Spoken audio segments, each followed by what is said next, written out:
प्रिय मित्रों, जय श्री राम। हर एक घटना के पीछे कोई पूर्व जन्म की कहानी होती है। आज मैं आपको एक ऐसे बहुत चर्चित कहानी के पूर्व जन्म की कथा सुनाने जा रहा हूं, जिसको कम लोग जानते हैं। आप इस कहानी को सुने और अच्छी लगे तो आनंद लें। धृतराष्ट्र के पूर्व जन्म की कहानी। बहुत समय की बात है। एक राजा थे। उनके ही राज्य के क्षेत्र में एक गरीब ब्राह्मण का परिवार रहता था और वो ब्राह्मण बहुत धर्मनिष्ठ था। उसने 2 हंस के जोड़े पाल रखे थे। एक हंस का जोड़ा मतलब एक हंस और एक हंसनी।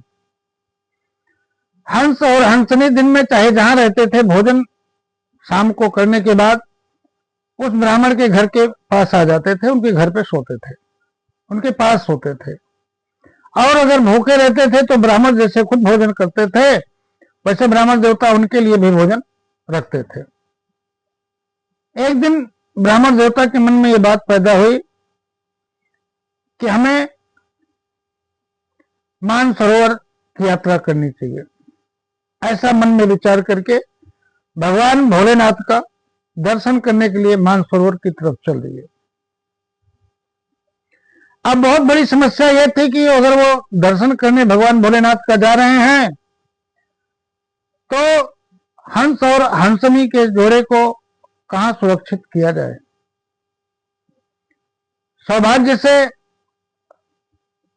उन्होंने हंस को जिम्मेदारी दी कि आप इस घर में रहना, जब तक हम न आए आप यहां रहना।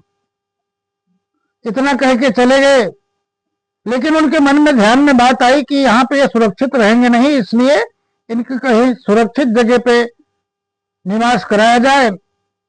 पंतानी ने कहा कि राजा से बढ़िया सुरक्षित स्थान कोई नहीं होगा। ये दिन में कहीं भी भोजन करेंगे, विचरण करेंगे, रात को राजा के महल पे आके सो जाएंगे, वो इनके लिए बहुत सुरक्षित है।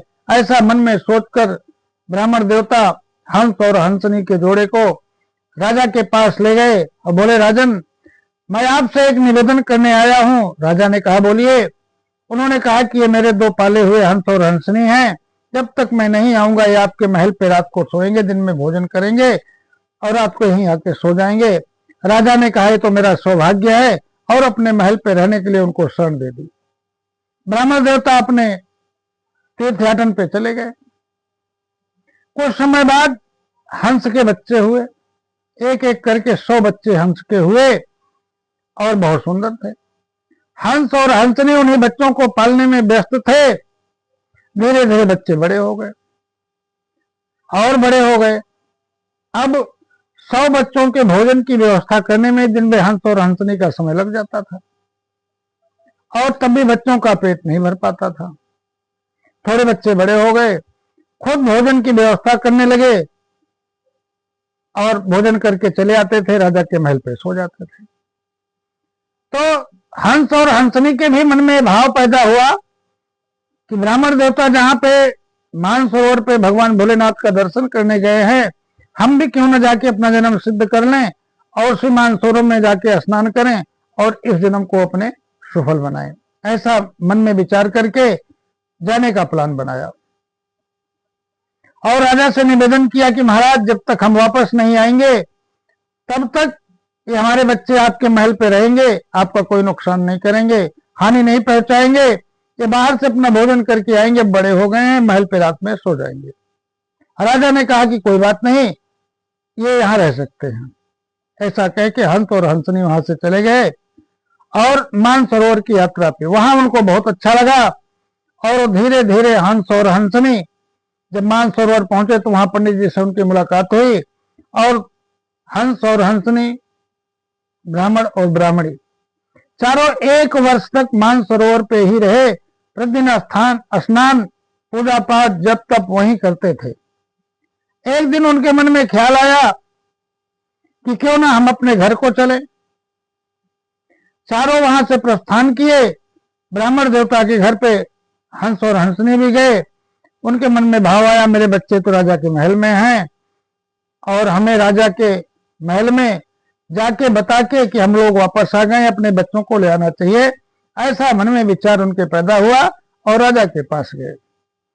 जब राजा के पास गए और राजा से उन्होंने कहा कि महाराज हम आ गए हैं, हम आपसे निवेदन करने आए हैं कि आप मेरे बच्चे मुझे दे दें, अब हम लोग इन बच्चों को लेकर अपने साथ अपने मकान पे रहेंगे। ऐसा उन्होंने विनय किया। लेकिन इसी बीच में एक बहुत बड़ी भूल हो गई थी। वो भूल ये थी कि हंस और हंसनी के 100 के 100 बच्चे गायब हो गए थे और उन बच्चों की हत्या हो गई थी। जब हंस हंसनी को पता लगा कि मेरे सारे बच्चे खत्म हो गए और उनको बहुत कष्ट हुआ और वो फूट फूट के रोने लगे। ये धृतराष्ट्र के पूर्व जन्म की कहानी को मैंने पहला भाग करके यहीं तक सुनाया। अब इसके बाद आपको दूसरे भाग की कहानी सुनाता हूं। जय श्री राम। भारत माता की जय।